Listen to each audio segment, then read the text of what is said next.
Hey friends, welcome back to another week of What's for Dinner. This week I have 5 super easy and delicious meals to share with you. They're all very budget friendly and I think they are meals that your whole family is going to love. They're also very easy to put together on a busy weeknight. So if that is something that you're interested in, definitely make sure you stay tuned until the very end. And if this is your first time stopping by my channel, I just want to say welcome. My name is Caitlin. I do post these What's for Dinner videos every single Sunday. So if that is something you are interested in, make sure you hit that subscribe button, give this video a thumbs up, and let's go ahead and get into the meals for the week.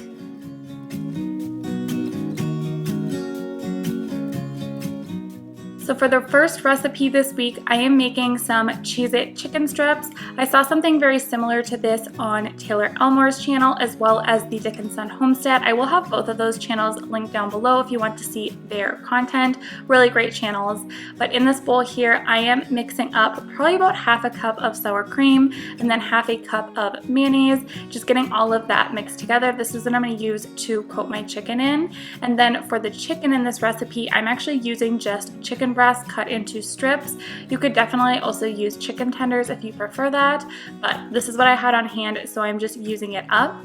And I am just adding a little bit of pepper to both sides. You could also add some salt here, but I did not want them to be overly salty, being that we're using Cheez-Its, and I felt like the pepper was enough for this recipe.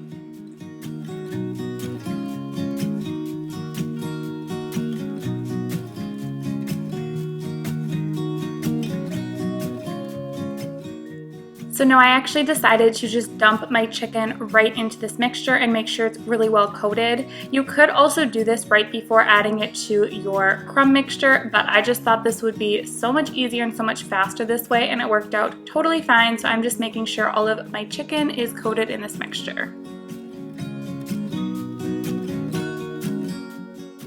So like I mentioned, I am actually coating this chicken in Cheez-Its. I used the sharp cheddar and Parmesan kind. You could use whatever kind of Cheez-Its that you like. I really think any sort of spicy Cheez-It would be so good for this recipe. I was actually going to do the Tabasco ones, but unfortunately my Walmart was all out, so I decided to use this kind, and it was pretty good, but I think something with a little bit of spice in there would be so good on this chicken. It'd just be a little bit of spice that I think would just go over super well. But anyway, I took probably about half of the box here and I just crushed them up really well. I didn't crush them until like completely pulverize them, but I did crush them up pretty well.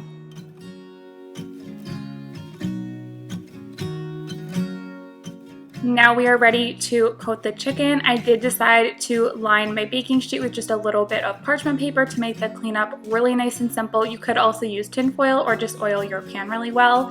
But then all you have to do is take your chicken out of the sour cream mixture, coat it in the crumbs, and lay it on your sheet. It's just as simple as that.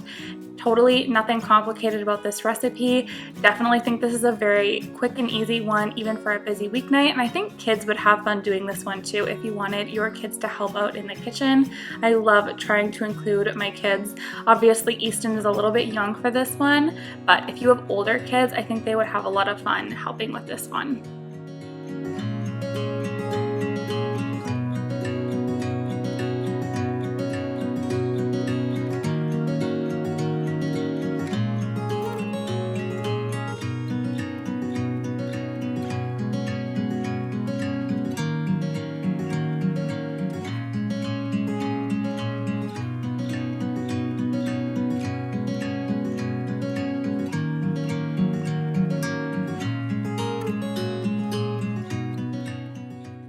So this recipe actually said to drizzle the top with some melted butter, but I was trying to just be a little bit healthier, so I decided to skip that actually, and I ended up just spraying the tops of mine with a little bit of olive oil, and it did work out just fine. I did have to broil them at the very end just to crisp them up a little bit more, but if you want a little bit healthier option, you could definitely try out the spray olive oil. And then I just popped these into a 375-degree oven, where I think mine took right around 40 minutes. You obviously just want to make sure that they are fully cooked through. And like I said, I did pop them in the broiler for a couple minutes at the end as well. And then to pair with these chicken strips, I just decided to make some steamed cauliflower rice. Super quick and easy and simple. All I did was throw it into the microwave, steam it up, and then I'm adding it into this bowl with some seasonings. I did about a tablespoon of butter, and then for seasonings, I did some garlic powder, some sea salt, black pepper, as well as some parsley in there. My kids absolutely loved the cauliflower rice. Really mild seasoning, and they loved it. We actually had leftovers the next day of it, and they gobbled it right up. So definitely try this if you have picky kids that don't like to eat a lot of vegetables. They might really enjoy this recipe. And that is it for our side dish. I just paired it all together, and we were left with this super easy and delicious meal. I just served the chicken strips with a little bit of ranch on the side. Next up, I made these low-carb zucchini boats. I actually saw these over on my friend Julia Pacheco's channel. I will have her link down below. She made these, and I was a little leery because my husband does not like zucchini at all. But honestly, you guys, he loved these. He actually went back for a second one. So even if you don't like zucchini, you might want to consider giving these a try because they were super delicious. These honestly might have been my favorite for the week. They were super, super flavorful. I was very, very impressed. So I'm just taking 3 zucchini, I cut the ends off, cut them in half, and now I'm just scooping out the seedy part. The reason you want to scoop out the seeds is because that is where all of the water is, and if you leave that in there, it's just going to be kind of a waterlogged mess. I did end up using the insides of the seeds a little bit later on. I will show you what I did with them, but for now I'm just going to get all of the guts of the zucchini all scooped out.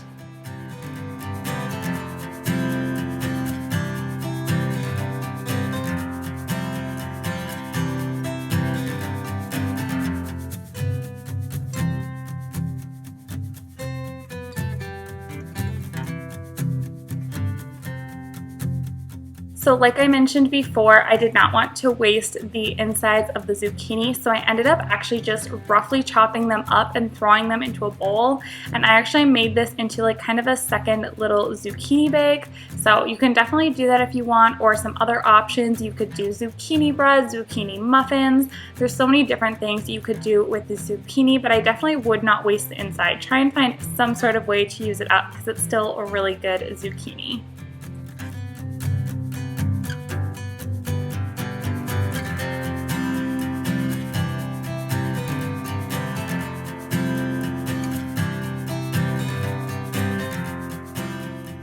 So now we are headed over to my stovetop. I already have 1 pound of ground sausage all cooked and ready to go. The recipe did actually call for ground chicken, but the sausage was super delicious. And I added in a couple cups of sauce. You can use marinara sauce, spaghetti sauce, whatever your family prefers. I think we just used a meat sauce on this particular night. It's just what I had on hand. And then I'm adding in probably about 1.5 cups of mozzarella cheese, and I'm just letting that get kind of all mixed in, melted down. This is going to turn into the best cheesy goodness. This recipe had so much flavor in it. I did add in some extra seasonings. I added in some garlic powder, some salt, some pepper. Definitely play around with seasonings, but this was really, really good. Plenty of flavor in this one. And it just turns into the most delicious cheesy goodness.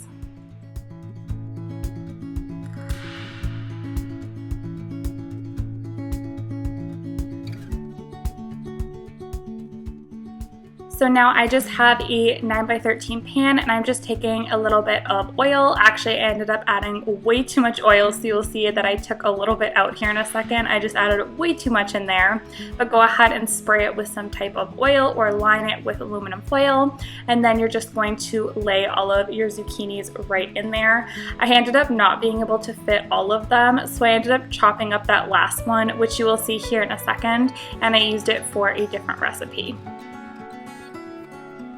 And then all you've got to do is just layer your sauce mixture right into the zucchini. I did have a little bit left over, which is totally fine. You could pair that with noodles, or I actually used it to make my second little dish, which I will show you in a second so you get some ideas on other things that you could make with the sauce. But I'm going to show you how I used up the sauce and the rest of the inside of the zucchini here in just a second.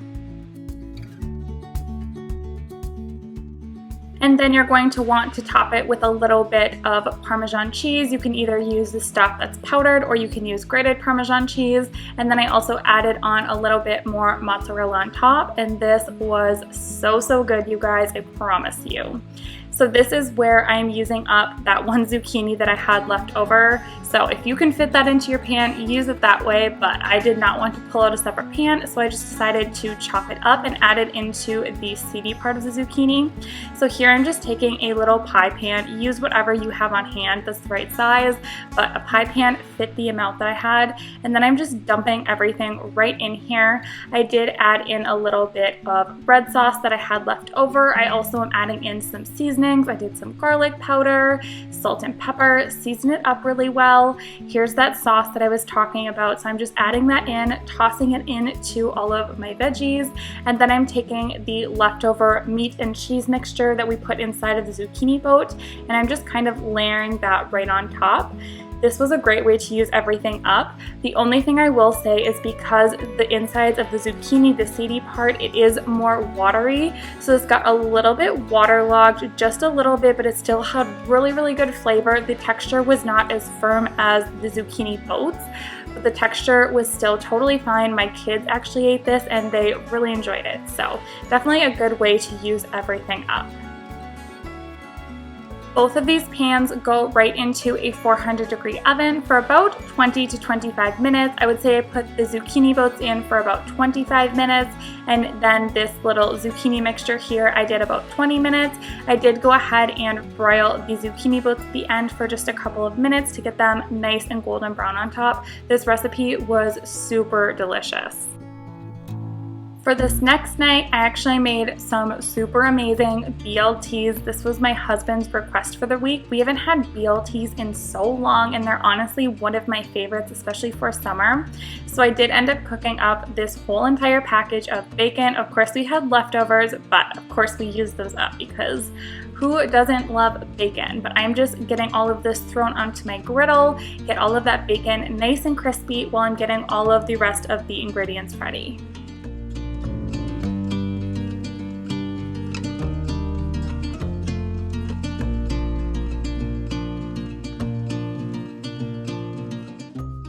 So while that bacon is cooking up on the griddle, I'm just getting my lettuce and my tomato ready. Of course, it's BLTs, so you're gonna want tomato and lettuce. That's definitely key components to this recipe.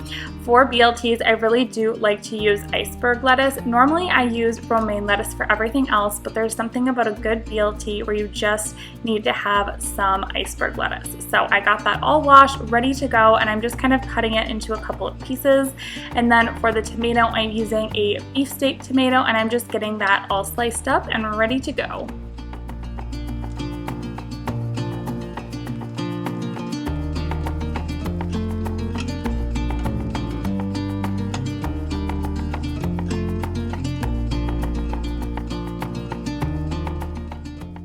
So I pulled the bacon off of the griddle, and as you can see, I'm just wiping off the majority of that bacon grease. I don't want my bread to get soggy, but then I'm actually going to lay my bread right onto the griddle. There's a little bit of that bacon grease on there, which gives it really good flavor and gets it nice and toasty. I just toasted this sourdough bread up for a couple of minutes, and it turned out absolutely perfect. If you have sourdough bread, definitely would recommend that for this recipe. I just think it really makes the BLT so much better than just your typical sandwich bread. And then I'm just getting this sandwich all ready to go. I'm just spreading on a little bit of mayo. I'm gonna add on some iceberg lettuce, some tomato, of course that bacon, and this was absolutely amazing.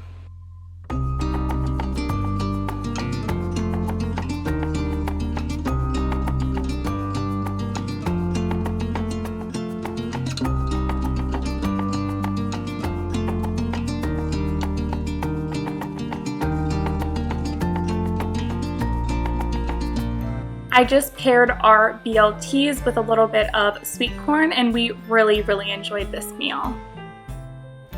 For the next dinner this week, we actually had a sunny fish fry, otherwise known as like a bluegill fish fry. I'm actually starting off with making the potatoes first since those take the longest. So I just have some russet potatoes here and I am just thinly slicing them. And these are gonna turn into the most delicious potato crisps. You just throw them right into the oven and they are so, so good. They paired perfectly with this fish fry.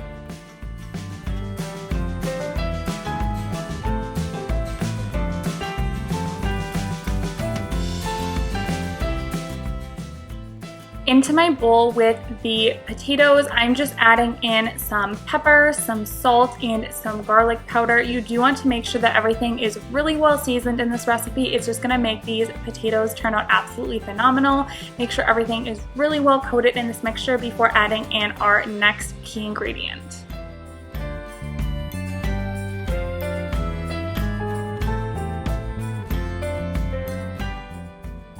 So my secret ingredient to make these potato crisps just super amazing is I like to add in some Parmesan cheese. You don't even need a ton. I would say I added in probably a couple tablespoons, 2 to 3 tablespoons. That's pretty good for this recipe. Get them really well coated in that Parmesan. Now I'm just preparing my baking sheet. You do want to make sure you have a really large baking sheet so that they all can be spread out really well. I just sprayed mine with a little bit of olive oil. You could also put them on parchment paper or tin foil, and then you're just going to lay out all of these potatoes. I will say you don't really want them touching. You want them to have enough space between them. That's really going to allow them to crisp up nicely. And then you're going to take that same Parmesan cheese and sprinkle a little bit more right on top. Nothing crazy, but just a little sprinkle of that right on top. These are gonna go into a 400-degree oven for about 20 to 30 minutes until they're nice and crispy. Now we are moving on to the coating for the fish, and we actually did 2 different coatings. My husband and I could not decide what we wanted to do, so we both did separate ones. So into mine, I did about a cup of flour, and then I seasoned it up really well with salt, pepper, garlic powder. I did some Tony's seasoning as well as some paprika. Just do all of this to taste. Don't add too much if you don't want it too spicy of like the Tony's, because that obviously has some cayenne in it. Add all of that in, give it a good shake, and that is it for this super easy coating. Now on to my husband's seasoning that he wanted to do. He did probably about 1.5 cups of flour into his bag, and then he added in a good amount of lemon pepper seasoning. He also added in some garlic powder as well as some salt and pepper, and then he did also decide to add in some panko. I will say both of these recipes turned out really, really good. We just kind of eyeballed it. We didn't follow an actual recipe, but both of these paired super, super well with the sunfish.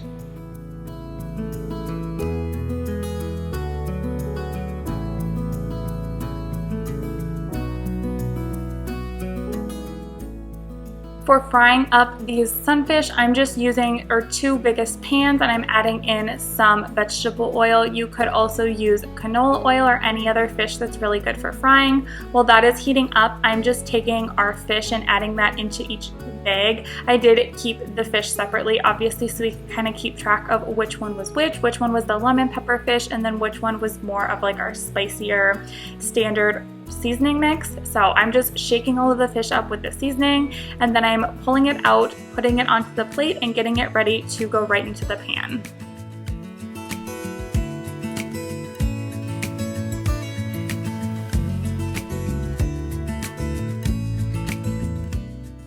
And now we are ready to actually cook up our fish. One key thing here is you do want to make sure your oil is good and hot before actually adding in your fish. The way that I always test it is when I put in just like a little pinch of flour and it's really, really nice and bubbly, then you know that the fish is ready to go in. The oil is nice and hot.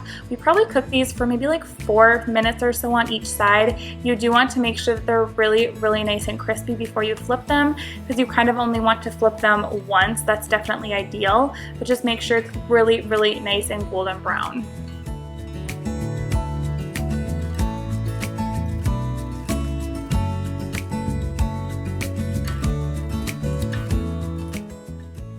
I have to say I am a huge fan of sunfish. They're one of my favorite parts of summer. I love when my husband takes us fishing and we can go get some good sunnies. I know it's something that probably a lot of people have never had before, especially if you don't live in the Midwest. I'm curious to know if you guys catch fish. Is it something you do on a regular basis? We absolutely love it, and we love a good fish fry in the summertime. So here are what the fish look like. I'm just adding a little bit of salt right onto the top, just to get them really, really nice and flavorful. And you guys, these were so good. I want some more. I cannot wait to go fishing again so we can get some more fish. And then this is what the potatoes look like when they come out of the oven. Super, super nice and crispy. And we just paired all of this together with some green beans, and it was so, so good, you guys. The last meal for this week is actually just some sausage with veggies. Super simple and easy to throw together. I'm starting off by making some rice in my Instant Pot. So I added in 2 cups of brown rice with 2.5 cups of chicken broth. The chicken broth adds so much extra flavor, so I definitely would recommend doing that. And then I also added in a little drizzle of olive oil in there. And then I'm just popping on the Instant Pot lid. I'm gonna cook this for 18 minutes, and then once those 18 minutes have passed, I like to do a natural release for about 10 minutes before fluffing up the rice.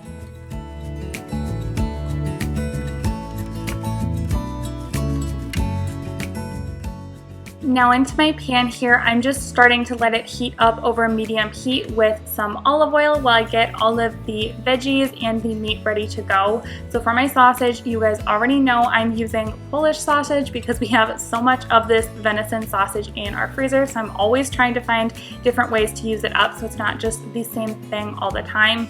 We really do love the flavor of this sausage though. So I would say you're gonna want about a pound of whatever type of sausage your family prefers. You're gonna cut it up into small pieces, and then you're gonna add that right into your pan with the olive oil. I would say I cooked ours for about 5 minutes or so before adding in the rest of the veggies. So for the veggies in this recipe, definitely feel free to play around with it and add what you want. But for ours, I did 1 zucchini as well as 1 orange pepper. The recipe did also call for some onion, but unfortunately I was completely out of it, so I had to forgo that this time around. But it definitely would be really good with the onion in there. So there's the zucchini. I just cut it up into chunks, and then I'm doing the same thing to the bell pepper. I'm actually really curious to know, what is your favorite type of bell pepper? Do you prefer the red, the yellow, the orange, or do you like just like the classic green bell pepper? I used to always buy the green ones, and then I realized that I really like the flavors of the more sweet bell peppers, so that's what I usually will buy now, and that's what I'm using today. And then I'm just taking those peppers and the zucchini and adding it right into my sausage. It was partially cooked here. I added in some seasonings. I did some garlic powder, some onion powder, a little bit of oregano in there, some basil, as well as a good shake of salt and pepper. Definitely just do this to taste. I will have the recipe linked down below, but I just added all of these seasonings into taste. I cooked this up for maybe another like 5 or 6 minutes until the vegetables were nice and soft. The meat was all the way cooked through. And then that last minute of cooking, I did add in a big scoop of minced garlic because you guys already know that I love my garlic. And then I just served all of this over the brown rice, and that was another super easy and delicious dinner. Alright guys, that is going to wrap up today's What's for Dinner. If you don't want to miss out on any more of these What's for Dinner videos, make sure you hit that subscribe button because there is a new one that comes out every single Sunday. But that is going to be it for today's video. I will see you guys next time. Thanks so much for watching. Bye!